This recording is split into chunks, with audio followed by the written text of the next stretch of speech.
Okay, good morning, everybody. It looks like we are live streaming to YouTube, so let's go ahead and get started. I apologize that I'm not there in person this morning. I am not feeling very well today, but Shannon Slade, our fantastic Harvard Bloomberg fellow, was going to be leading this meeting anyway, so she's just having to jump in with both feet today. um, so, um, so Shannon, I'm going to turn it over to you to walk everybody through, set the table for everyone, and introduce our speakers today. Thank you so much, Tracy. And sorry you're not with us, but for those who are joining online, we still do have snacks downstairs if you'd like to join in person. So to kick us off, this is the annual monthly FloodStat meeting, increasing the city's resilience to flooding, sea level rise, and storm surge for June. We're going to have presentations from planning and public service. So the priority stat mission, as we know, but just to remind everyone, is to foster an environment of accountability and collaboration through an established framework for measuring performance on the mayor's highest priorities, and to really highlight the work and achievements of our different departments.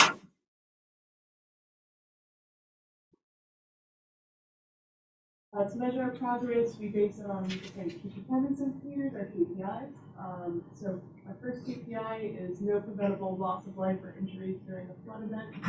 Our second KPI is reduced flood damage to private property. Our third KPI is reduced economic impact of sea level rise and flooding events. Our fourth KPI is reduced flood risk to the city. And our fifth KPI is reduced flood risk to the city through community activism.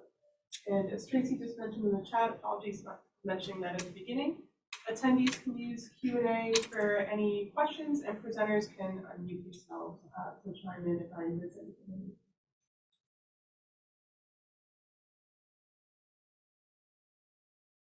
Impacts through April 30th. To highlight, this does not include May yet. We've had a few flood events since, but we're sort of seeing a gradual uptick in flood stage tides. Last month, if you go to the next slide, Tracy, just to highlight the difference between our February flood stat and our April flood stat, the increase in hours that we have over a 7-foot tide, that flood risk numbers are going from 2.4 to 12.8. And we're having a gradual increase as we head into the hurricane season with different flood stage tides as well. Next slide, please.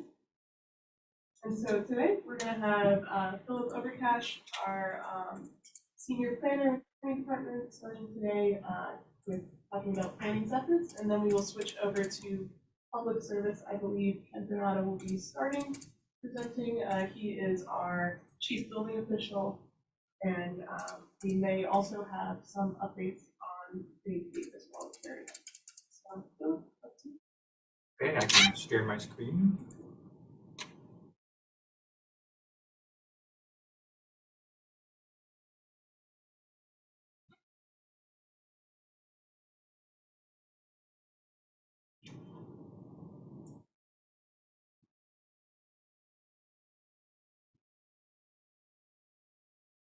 Okay.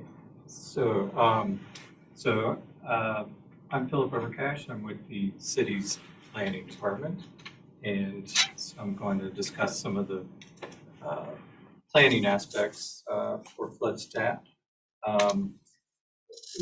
In the past, we haven't had too many real hard numbers or stats for FloodStat, but we've been working on a few things, especially some updates regarding what's been specific to what the planning department does, with our design review, our VAR, and all this has to do more with our zoning code. But I'll also today discuss some of our city plan and kind of our elevation-based planning and future zoning code, elevation-based zoning code. So let me jump right into just a little bit about our city plan. Just wanted to really briefly go through the land water analysis and how it informed our city plan, and how it was used to generate our future land use maps that are a heavy element of our city plan. And then I'll discuss a little bit about the city plan in practice, and how we use our plan for informing zoning decisions, annexation in our design review. And then just a little bit about what our process is for our future zoning code, which we're just kicking off, and will, for the next 18 months, be rewriting our existing code and hopefully developing a whole new set of development standards. So our city plan, obviously covers, it's a comprehensive plan. It covers all kinds of topics and the entire city. And one of the heavy inputs into the plan was a land and water analysis that was done by consultants, mainly Wagner and Paul, but other local consultants as well. And in fact, Dale Morris, who's with us today, was a part of that as a part of the consultant team. So we benefit from his expertise then and now. I think I lost my presentation here.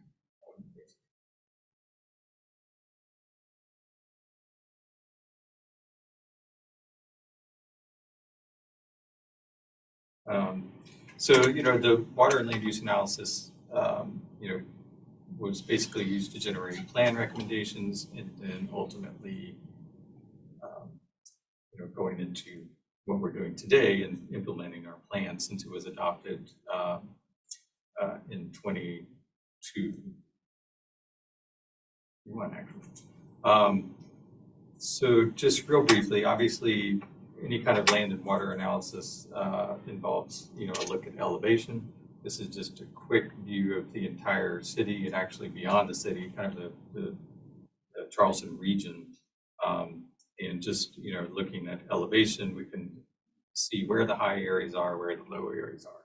And that was, real key, of course, in our plan.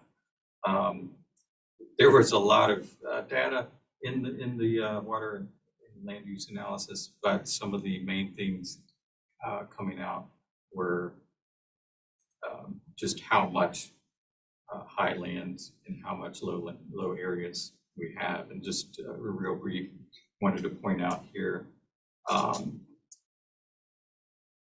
this chart showing 50% of city land is below 9 feet. NAVD 88, that's our kind of baseline datum.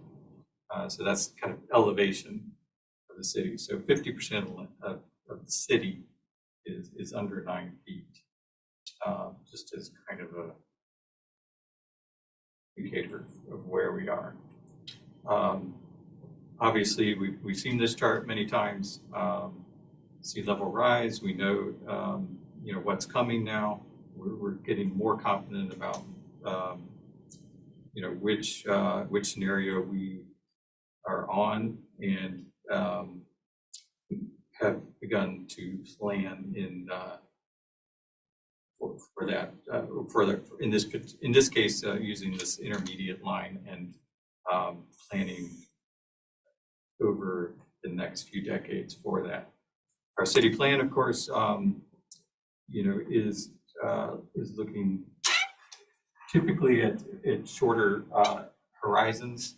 A city plan usually is about 10 years. However, certain aspects of it, in this case, we're looking at, further out, more, sea level rise type horizons. How we're going to be, dealing with water in 30 years, 50 years. We do know that as sea level rises, there's a high possibility that we'll have marsh migration into the areas that we see becoming wet over the next few decades. This is just a kind of an overall view of this city that indicates where we might see the marsh migration basically over the next several decades, with a 3-foot sea level rise, where marsh is likely to be at that time.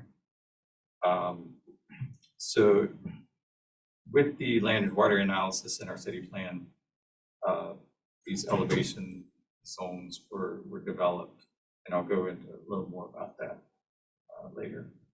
Basically, you know, for the purposes of this discussion and our city plan, you know, mainly we were looking at high ground and where the marsh migration zone, you know, the lowest areas today.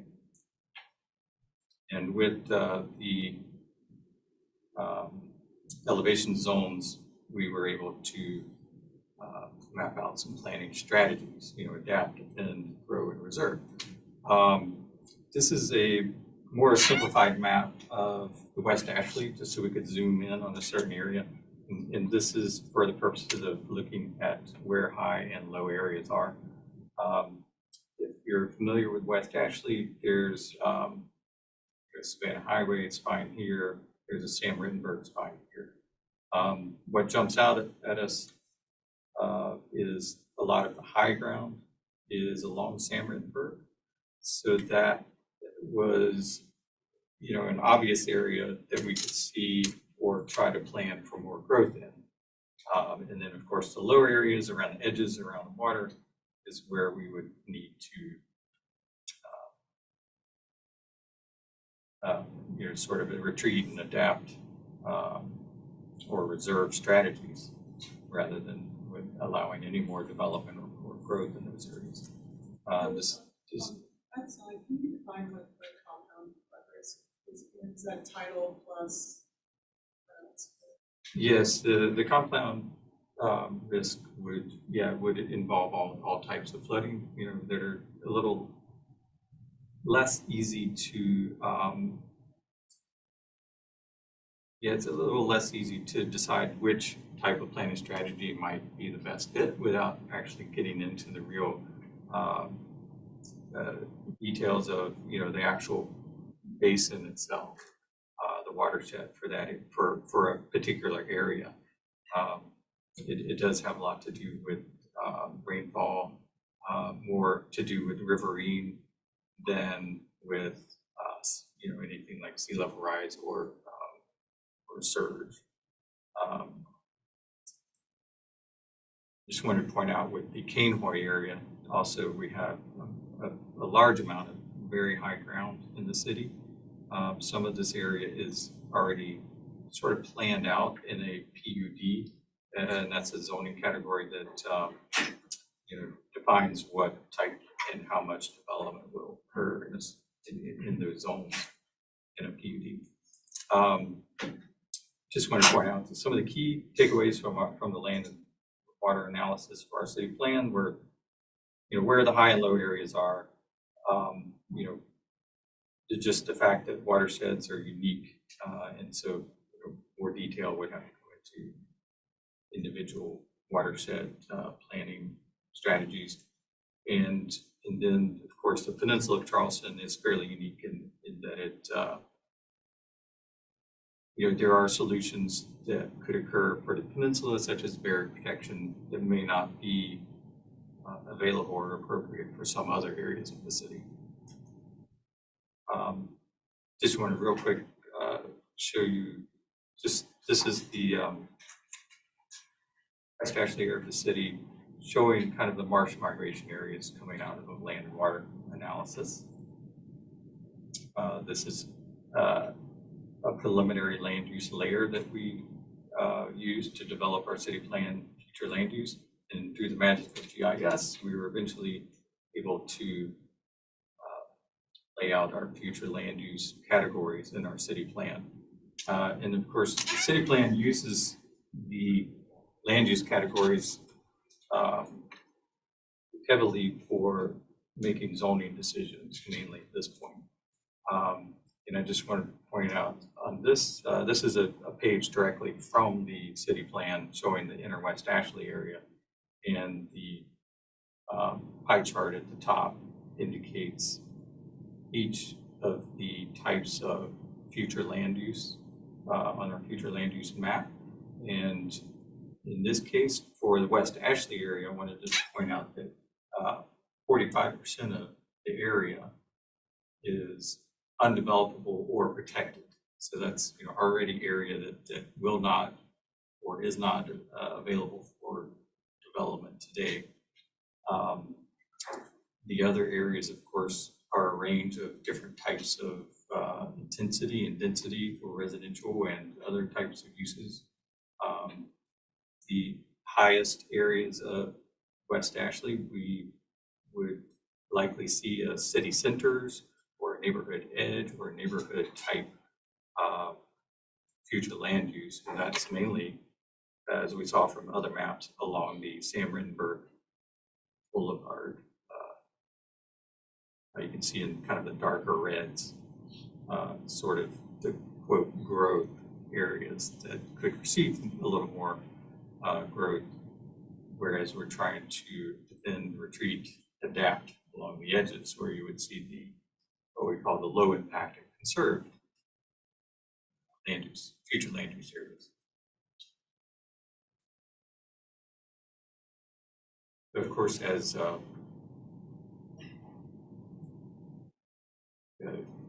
we look at where sea level rise is going, the elevation zones that were used in the land and water analysis, would have to continue to kind of move as we experience sea level rise. I'm going to quickly go through these because I know we just want to get to some numbers here. Our planning strategies coming out of the plan, of course, depending on which type of zone you're in, you might have a range of strategies you could employ. Of course, in the lower areas, there might be fewer options where you might need to be either or kind of getting out of that area or adapting. And one of those things, as an example of how to adapt, would be elevating a home. And I'll talk a little bit about that with how that applies to city planning, our department specifically. So in practice, some of the things that coming out of our plan that we use the plan for, is especially specific to this discussion, FloodStat, would be how we look at zoning, how we look at applications for development, especially getting early on the pre-application consultations with a developer.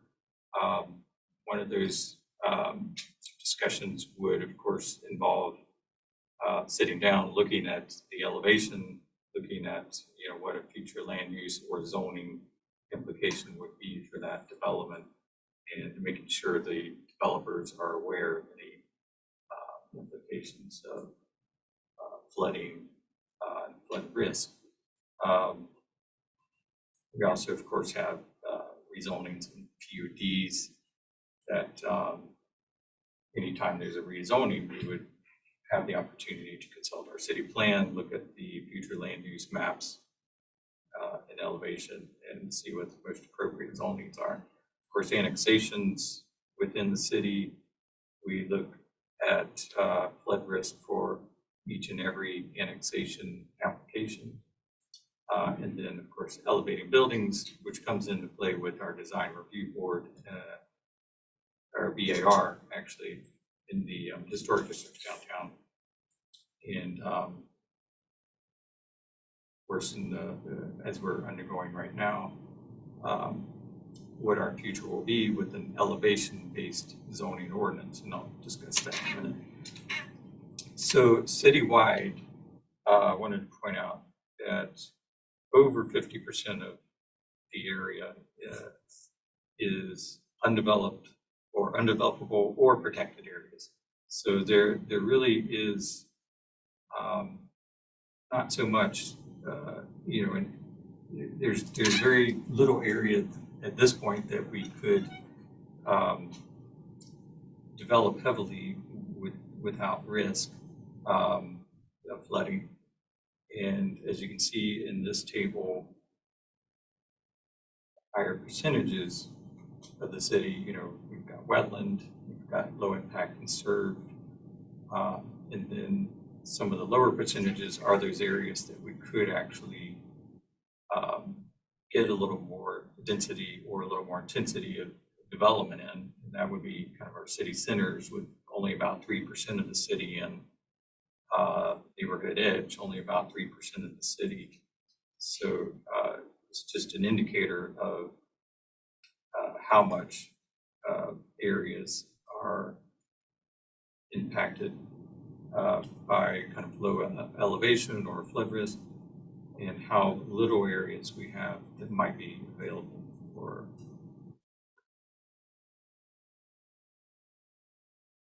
Another map of the inner West Ashley area.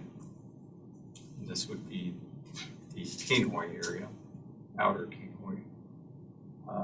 This is kind of the Clements Ferry Road area, which you can see has a lot of the city centers land use.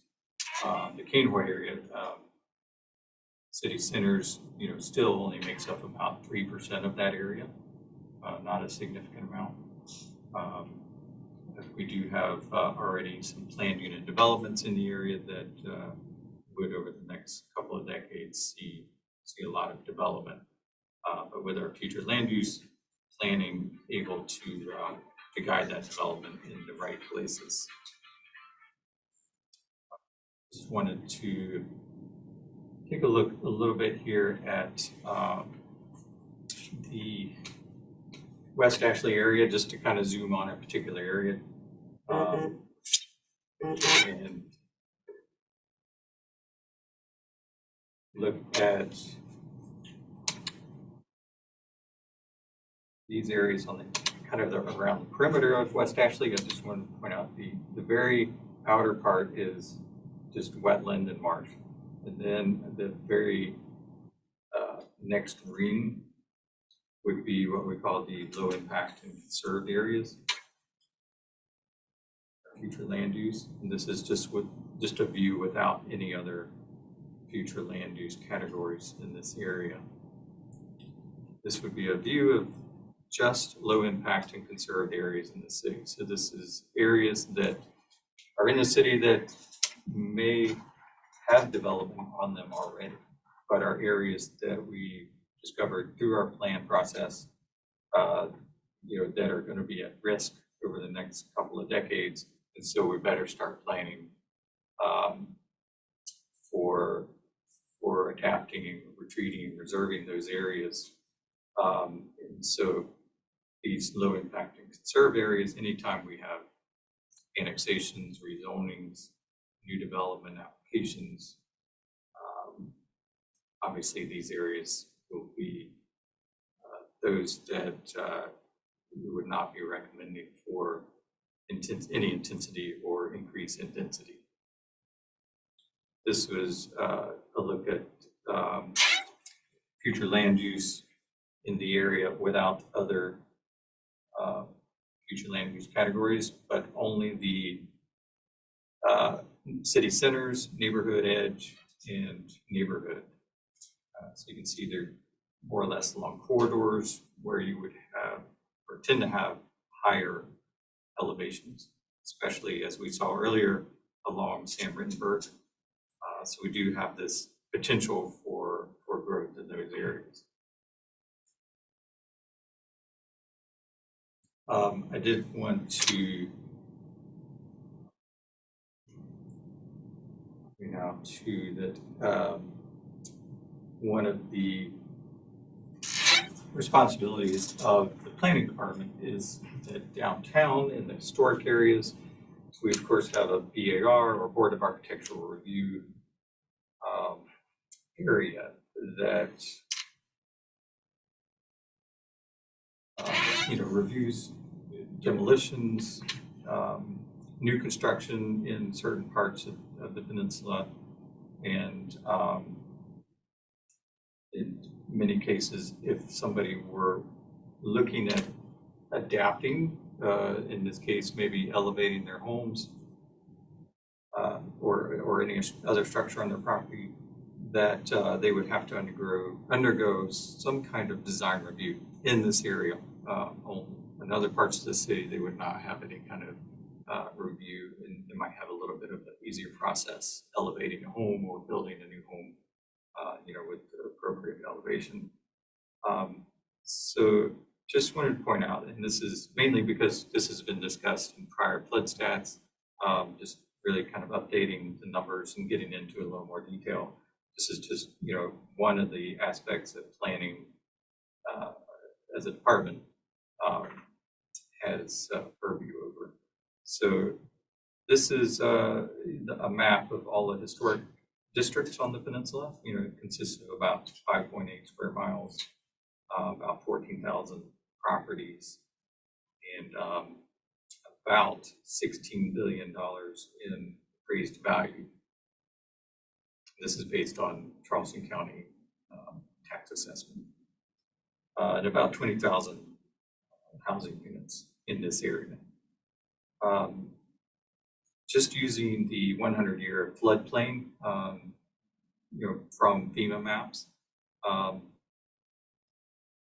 the area that's obviously covered on the peninsula is pretty significant. It's 2,500 acres, about 13% or $13 billion in appraised value. That's about 80% of the peninsula, and about 16,000 housing units, about 78% of the peninsula. And this is just kind of an overlay of the VAR review areas with the 100-year floodplain. And just wanted to point out that the VAR, because they do have review over, this is of course in our zoning code, they have review over any exterior design changes to a structure, especially historic structures. And so over the past few years, various policies and standards have been developed that would explain or help a property owner go through the elevating structures process. And this is indicating the properties throughout the VAR review area that have begun or are underway in elevating the structure process. And there were about 68 properties so far.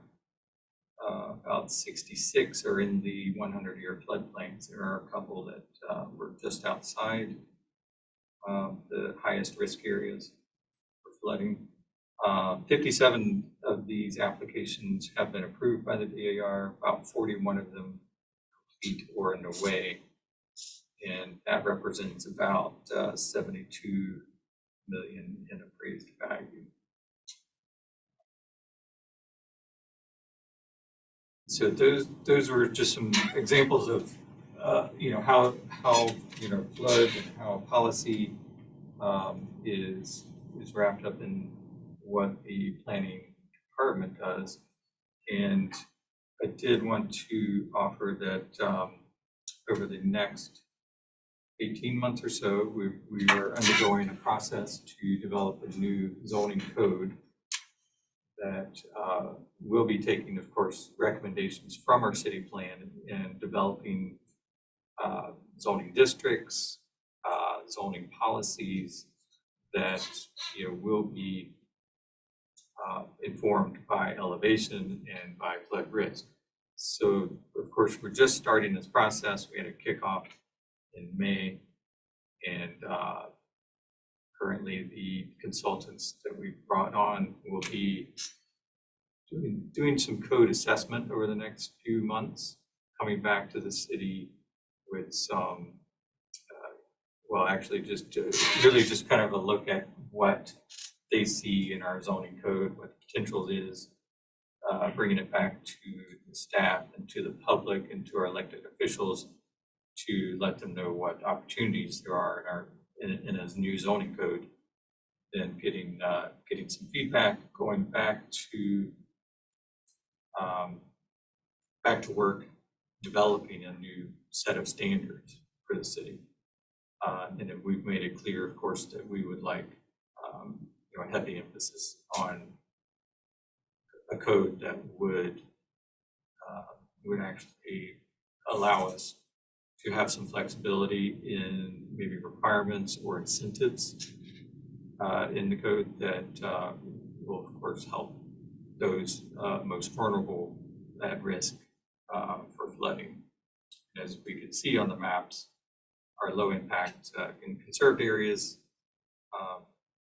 those areas that have already been mapped out in the city plan, but codifying some of the incentives and policies in the zoning code will, of course, help us moving forward in the future from a regulatory standpoint. I'd be happy to answer any questions if anybody has any. I know that was kind of real fast and would be available for anything.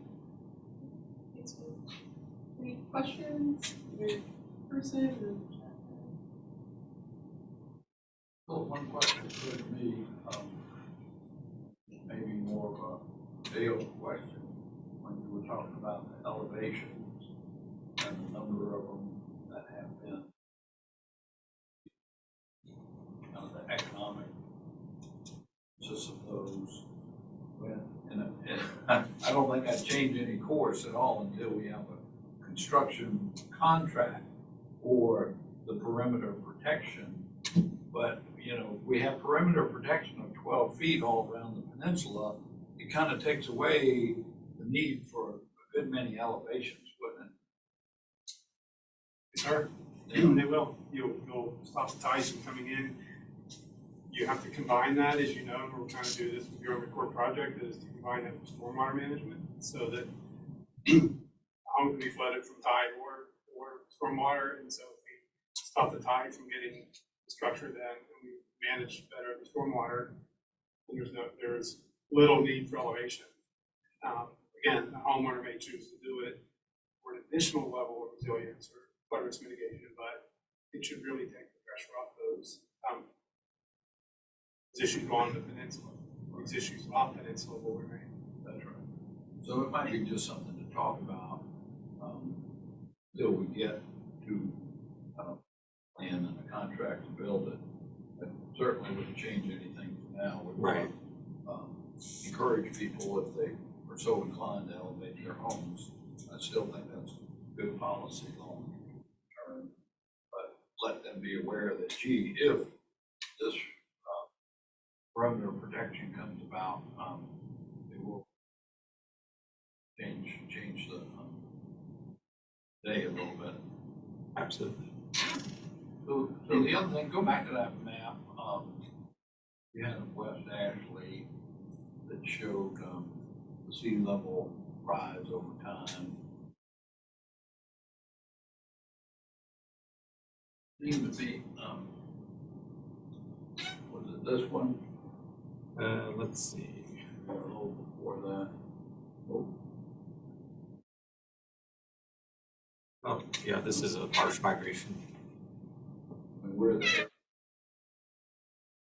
So yeah, this map indicates coming out of our water and land use analysis where we would see marsh migration with a 3-foot sea level rise. yeah.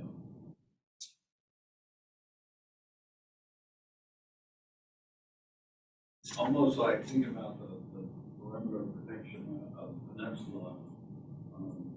The thing about having an area of West Ashley that's long-term protected.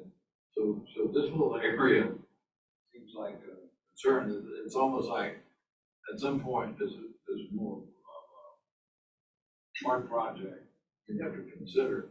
Do we protect this kind of inner triangular area of West Ashley from intrusion, from a protection point of view as well?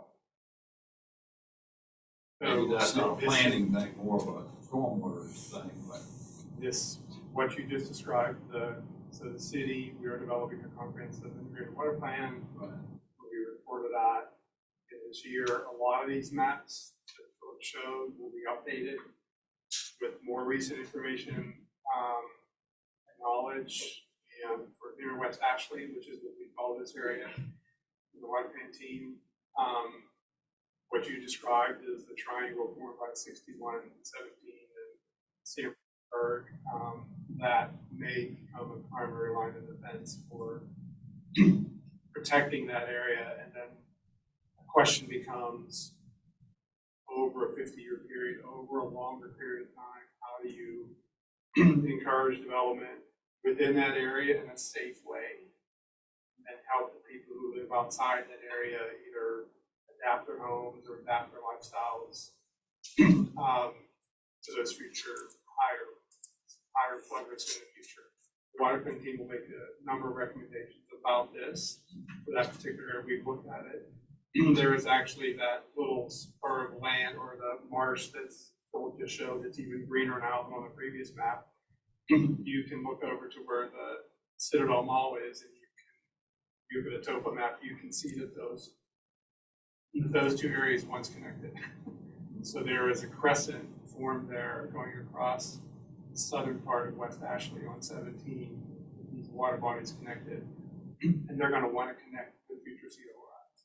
Right. So keep that in mind. And just let me add here, some of the comp plans we updated in 2025 or 2026. We need to know it. So 2023 flooding and sea level rise strategy, not the 2019, assumes 2 to 4 feet. Sea level rise, not 2 to 3. So that's an important sort of upper end addition. This is based on the most recent NOAA report from 2022. High confidence in that. This was just confirmed by another analysis we get done by the Woods Hole group for us. They're showing the same thing. So these are separate analysis with separate models showing the same thing. And we may want to, implicitly, that means this low and conserved area is going to move inland. That's going to be a different scenario or a different planning approach for the areas that area is going to grow. And then we have included in the flooding and sea level rise strategy for 2023 an intermediate assumption of 14 inches of sea level rise by 2050. That is in the strategy and is also informing water plan team's work. So there is a more sophistication or exactness that's occurring with the water plan work, which will complicate Penning's life in the future. So I don't mean that in a joking way, but in a very serious way. This is going to be really important work for y'all and for other city departments. Yeah, absolutely. I would think the water plan will inform any future decisions. You know, of course, we can always update the city plan, you know, with any new maps, and hopefully will. Of course, this plan will only be 10 years, but we, of course, can update every few years if necessary as we get new information. And we also have planned a meeting at some point. Water team is more confident with direction and serious recommendations. We will have a meeting between the water team and the zoning ordinance rewrite team, the consultants, to make sure that key issues are communicated back and forth so that the zoning ordinance can take advantage of the evidence from the water plan work. Well, one more map though, where you show the high ground and favorable areas for future development. The Sam Ruttenberg being the primary area.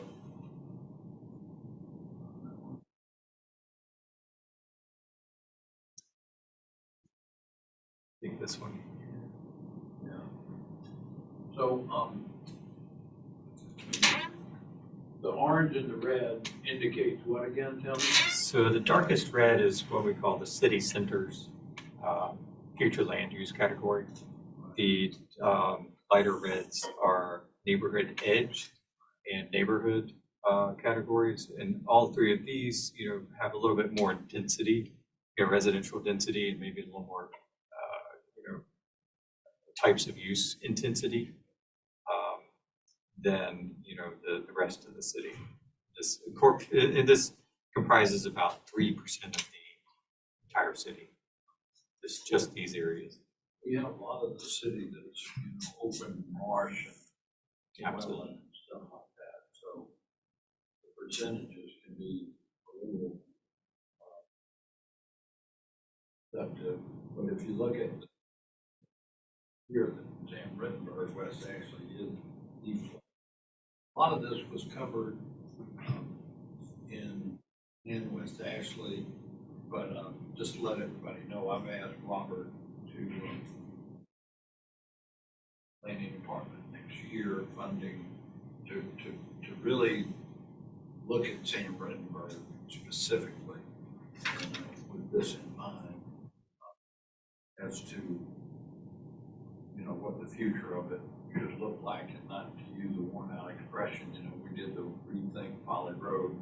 I think it's time to do a thing Sam Ritten. And hopefully council will support that, and we'll kind of tie all this thinking together and say what the future of that strip ought to kind of look like. Right. Yeah. I agree here. The growth areas, I think, because of how few areas there are, it is important just as a strategy.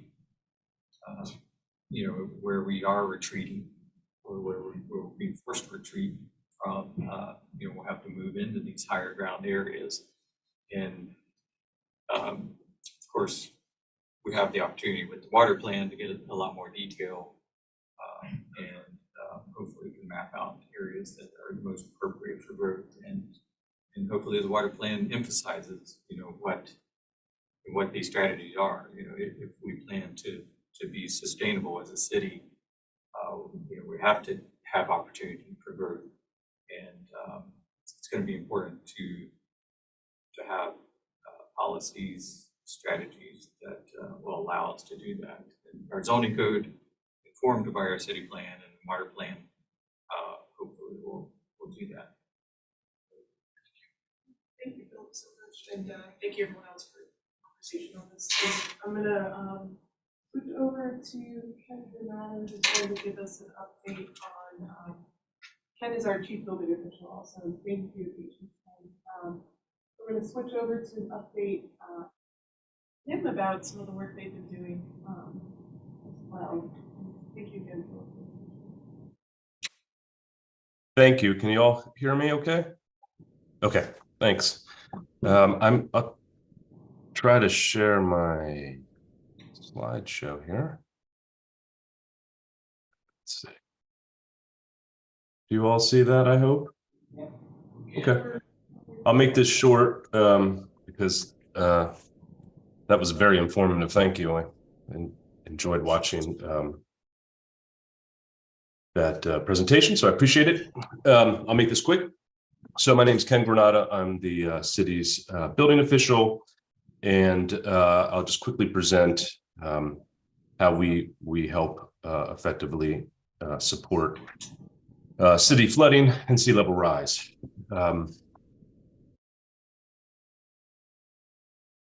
Okay, so there's two components that as the building official we manage two aspects of floodplain management through administering the South Carolina building codes and also through city code of ordinances related to the National Flood Insurance Program, and there's the sections that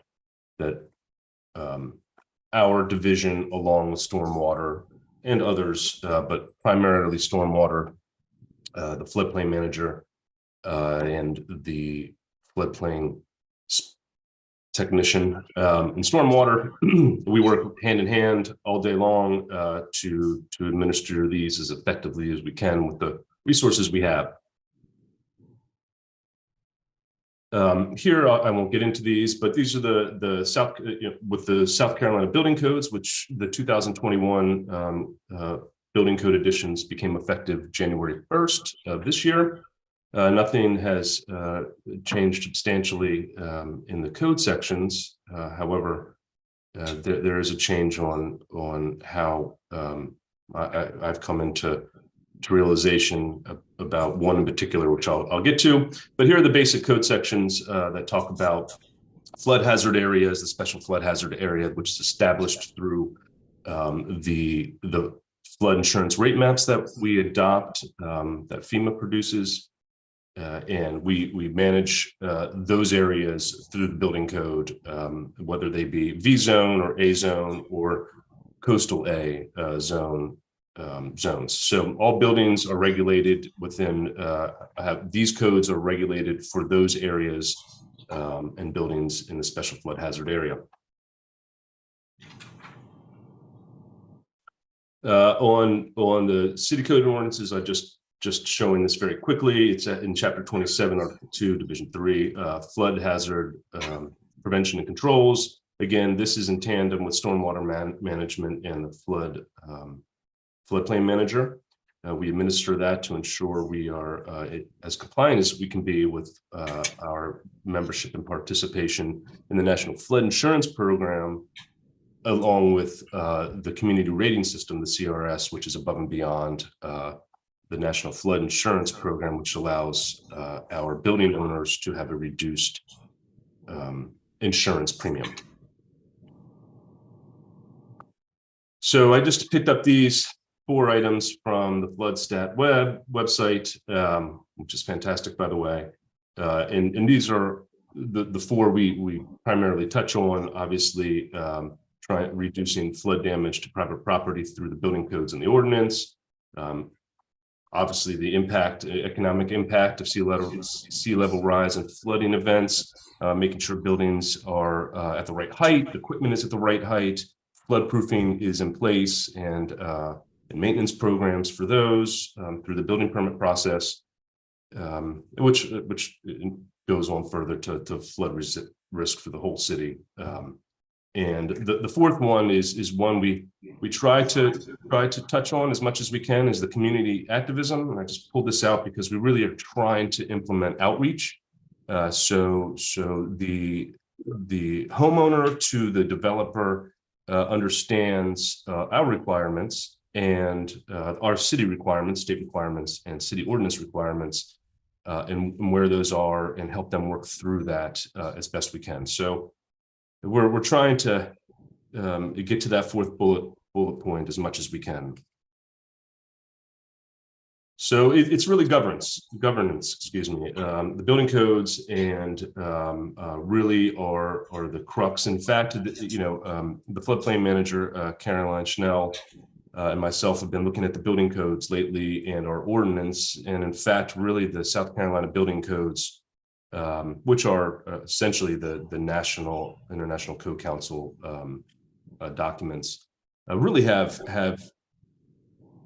met or exceeded what we have in our ordinance related to the National Flood Insurance Program. So that's good to see that FEMA has really in the last decade shifted their focus into the building codes to ensure that they meet or exceed the National Flood Insurance Program. So that's good to see and recognize.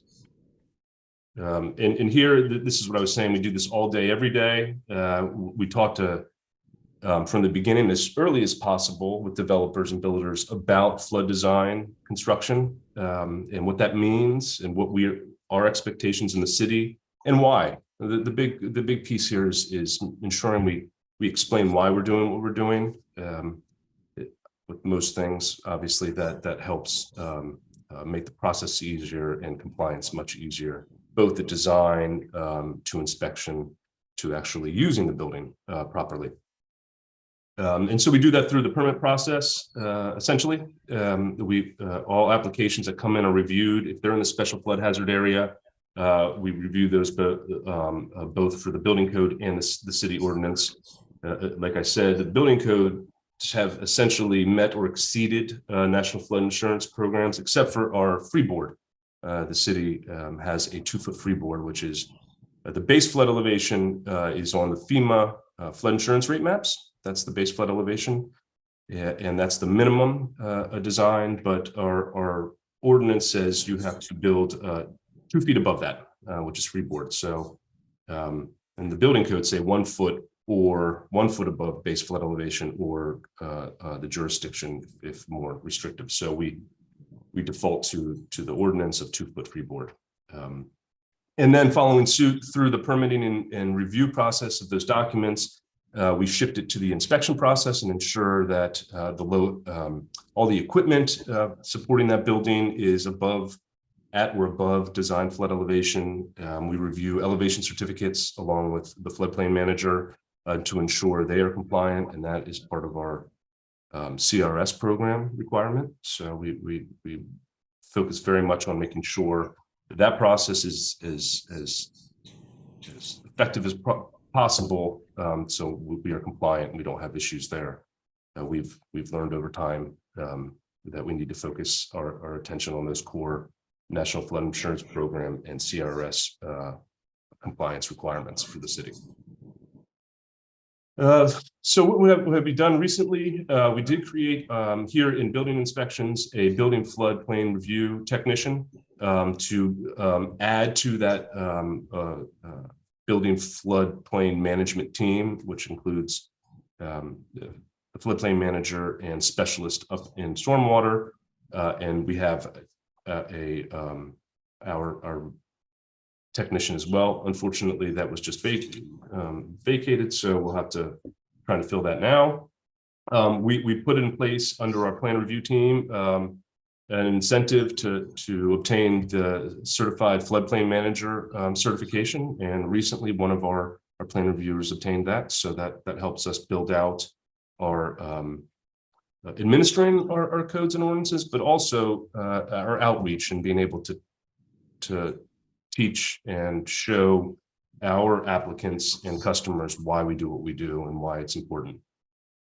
We recently created along with that, created the flood design compliance matrix and the residential commercial building flood design checklist, both for our team members and for our applicants and customers. So we are all on the same page, literally checklist on what the requirements are and the expectations, both in the design and in the inspection piece.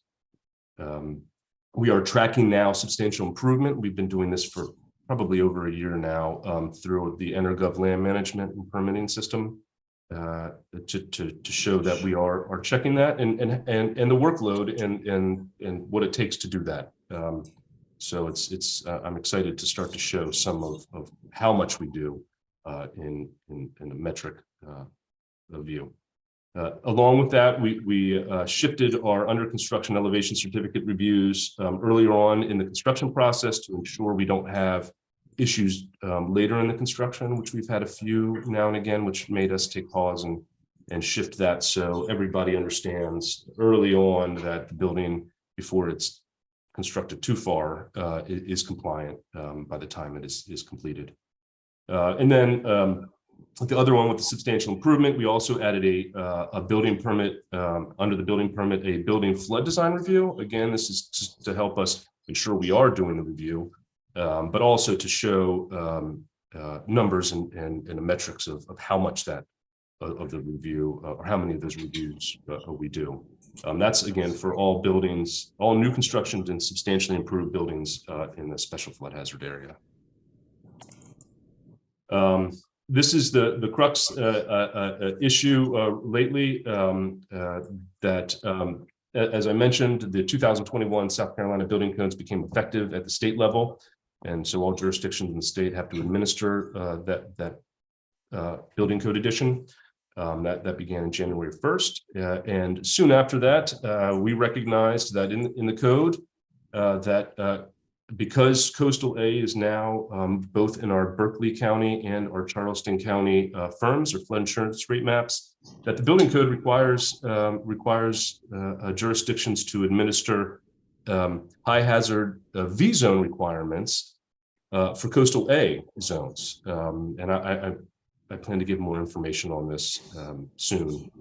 But this is a shift for these areas, which we administered as A zones. So this was the rise and fall of water, as opposed to V zone, which has velocity, wave action, or hydrodynamic loads, as opposed to hydrostatic loads. So that changes the design of those buildings in those areas. And so we're playing a little catch up on that, admittedly, because we did on those most recent firms, coastal A became part of our maps. So I think we have that under control now. It's just now educating the community, especially early on in the technical review committee phase, essentially, making sure those developers understand that if they are in a coastal A, what those expectations of the code requires for those.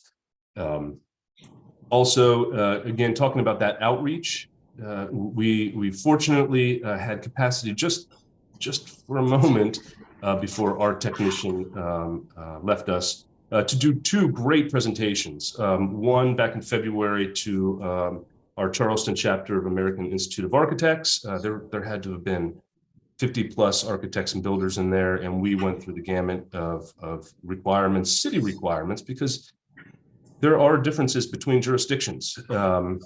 So we made sure we were talking about city requirements and our expectations. And then in March, they did a different type of presentation for elevation certificates to the Society of Professional Land Surveyors, who usually complete those certificates, to ensure they were completing them properly, or as much as possible the first time, and recognize what our expectations on those certificates. So those were two great outreach programs we did recently that I think were well received. So lastly here, just how can we continue to improve? I've mentioned this previously, and I will continue to do so, that we should consider some fees for services for what we have to administer to help ensure all of this at a city level. A fee on building permits that for those buildings that are in the special flood hazard. There is a much higher level of review and inspection and compliance, because, as I just mentioned, and so to be able to have the right resources and capacity to maintain that, I would much support and advocate for a fee for those services. There is benefit of those services for building owners, and I think we should have a fee to help support that. Also, as well, I talked about the outreach in the permit center specifically as part of that fee for service, is to be able to talk about those things face to face, right there. If someone wants to come to the permit center and discuss it, or break out a plan, or just go over our requirements, we are obviously dealing with all kinds of building code issues, and it would be nice to have someone or pieces of that in the permit center to help facilitate that. The same thing with the website, which I've mentioned before. It's always a challenge. And then the other one, the floodplain manager, Caroline Schnell, and I were just recently talking about is if we could just get to the point again on the capacity to participate more in regional, state, and national flood-related building code development processes, because it really is all of those requirements are really moving into the building codes primarily. So that would be a great thing if we could get there. So to that end, I think that is it for me. I hope I didn't take too long, and I appreciate having the time to discuss it. Any questions? Any questions? Thank you so much, Ken, and in record time presenting there. That was awesome.